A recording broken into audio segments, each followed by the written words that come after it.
Ġiet konfermata s-sentenza fil-konfront tal-kontrattur Charles Polidano li illiberatu minn inċident li seħħ fil-Park tal-Annimali f'Monte Cristo fejn tifel ta' 5 snin kien ġie attakkat minn tigra. Din is-sentenza ġiet ikkonfermata mill-Qorti tal-Appell.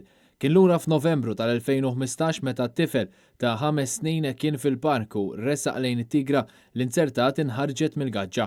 It-tigra attakkat lit-tifel u kkawżatlu ġrieħi f'wiċċu u f'rasu tant li kien ittieħed l-isptar Mater Dei għall-kura. Waqt li Charles Polidano u l-impjegati tiegħu tressqu l-qorti akkużati b'dan l-inċident, Polidano waħdu ġie akkużat ukoll li kienet jopera park tal-annimali b'mod illegali u li kellu fil-possess tiegħu diversi annimali li mhux permessi jkunu f'pajjiżna.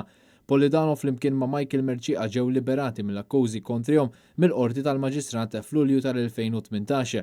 Ir-raġel ieħor instab ħati u ngħata libertà kundizzjonata għal 3 snin bil-qorti tgħid li messu kien iktar responsabbli waqt li beda jieħu ħsieb it-tigra. Il-qorti ħadet nota wkoll tal-ftehim barra l-qorti li sar bejn Polidano u l-familja qalet ukoll li mill-provi mresqa il-prosekuzzjoni falliet milli tipprova li Charles Polidano kien b'xi mod responsabbli mit-tigra.